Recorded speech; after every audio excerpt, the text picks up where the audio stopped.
tout le temps pareil. Moi je me couche avec le sourire et je dors sur mes deux oreilles. Ouais, je dors sur mes deux oreilles, un texte dans lequel vous vous reconnaissez un brin, j'imagine, Pierre-Jean de Stex. Oui, assez bien.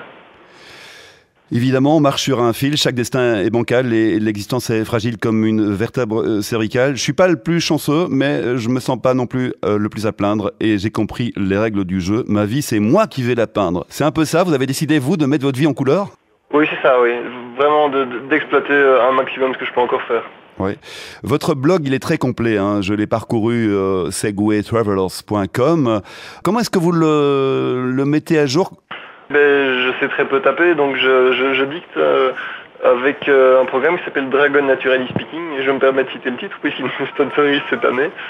C'est vraiment formidable, je n'ai qu'à dicter, et le programme écrit de cette manière, je peux écrire les quelques pages du site, j'entretiens une très grande correspondance, donc c'est vraiment très pratique. Ouais, un site actualisé avec des vidéos, avec des photos, c'est vraiment très sympa, des coupures de presse aussi, des extraits d'émissions.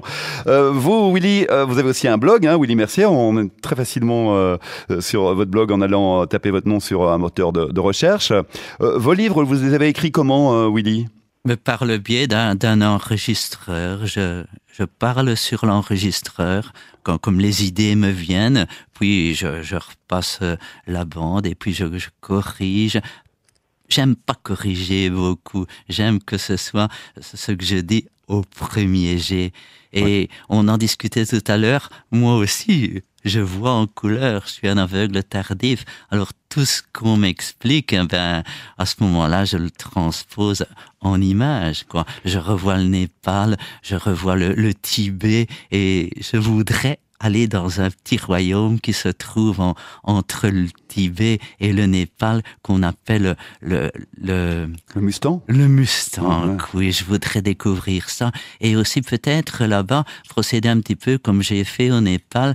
J'aime faire continuer, si vous voulez, mes périples par des actions humanitaires. Au Népal, avec l'aide des Amis des aveugles, on a porté du matériel pour les aveugles népalais. Et puis, on a aussi porté, ça je continue la récolte actuellement, je récolte des lunettes j'allais dire de seconde main, mais c'est peut-être de second nez, quoi.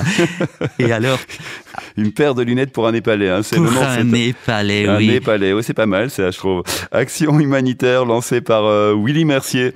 Willy, vous l'évoquiez, hein, vous avez vu jusqu'à l'âge de 3-4 ans. Non, plus quand même, j'ai eu la chance de pouvoir faire mes études en malvoyance. Je n'avais qu'un 10e d'acuité visuelle. Finalement, ce 10e s'est effacé au fil des ans. En 23 ans, j'ai lu mon dernier bouquin, puis je suis tombé dans le domaine de la cécité, mais avec des images que j'avais installées en moi. Alors, quand Pierre-Jean décrit les paysages du Montana, vous les voyez, quoi? Je les vois, oui. Et quand Pierre-Jean aura fait tout son périple, si Pierre-Jean installe ça sur son site ou bien un bouquin, je me le ferai lire, je l'écouterai. Et c'est en image que je verrai le trajet de Pierre-Jean. Pierre-Jean, je l'imagine, sur son engin, sa manière de le faire se mouvoir, se pencher vers l'avant, vers l'arrière. C'est extraordinaire ce qu'il fait, je le félicite. Pierre-Jean, c'est comme ça, hein. Avec les mots de Willy et les vôtres, on est sur le Segway en même temps que vous, hein. Mais il faudrait que Willy aille jeter un coup d'œil sur mon site, parce que j'essaye de le rendre accessible aux non-voyants aussi. J'ai découvert sur mon premier site internet, donc je connais 2-3 petites astuces pour remplacer par exemple des images par du texte, mais c'est pas facile à mettre en place pour un webmaster. Donc, si Willy a des conseils, ils sont les bienvenus. Vous vous baladez facilement, je dirais, mais il faut qu'il y ait du bitume. C'est une des conditions, ou bien vous pouvez aussi aller hors piste avec votre Segway, Pierre-Jean? Non, je peux aller hors piste. Ça passe vraiment presque partout. Maintenant, avec la manière de voyager, la particularité de notre voyage, c'est qu'on voyage sans voiture-balai. Donc on est vraiment livré à nous-mêmes. Moi je suis sur un Segway, Mathieu en a un autre. Et on porte chacun un sac à dos, forcément le mien est très léger. Et Mathieu tire une remorque dans laquelle il y a les batteries de rechange. Et avec ça, forcément, on peut difficilement faire de la route sur des mauvais chemins. Donc on essaye de rester sur le bitume. Maintenant, après, à l'étape, bien s'il faut faire 1 kilomètre de chemin de terre pour aller jusqu'à un ranch où on nous accueille, ça n'a pas de problème. Alors là, l'aventure, elle commence dans le Montana. Vous venez d'arriver. Vous avez un mois devant vous, même un peu plus qu'un mois, pour vivre des choses extraordinaires. Allez, le plus beau souvenir de l'expé précédente, Pierre-Jean, 1000 kilomètres dans les Pyrénées. J'ai essayé plusieurs fois et je n'y arrive pas. C'est vrai. C'est bien souvenir. Ce sont des dizaines d'images qui viennent. Ce sont beaucoup de rencontres en fait, puisque donc chaque soir on dort dans une famille différente, on raconte et on avait peur qu'on doive raconter chaque fois les mêmes histoires et particulièrement l'histoire de mon accident.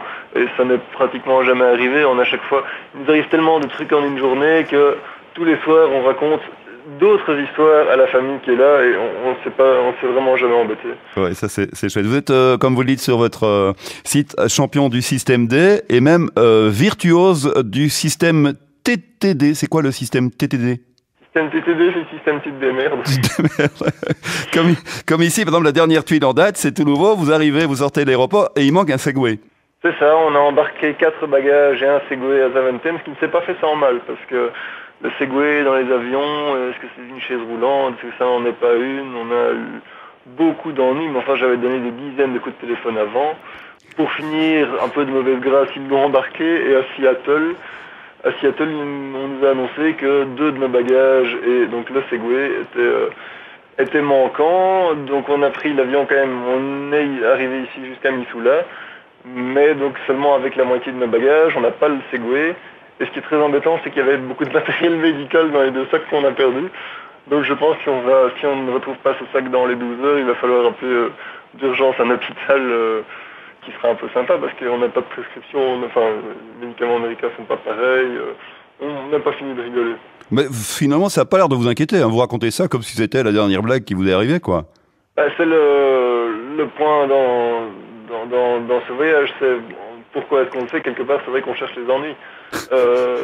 Parce que c'est ça qui est marrant, donc c'est vrai qu'on s'attendait pas à ce que les ennuis arrivent aussi vite, mais bon, c'est déjà très gai.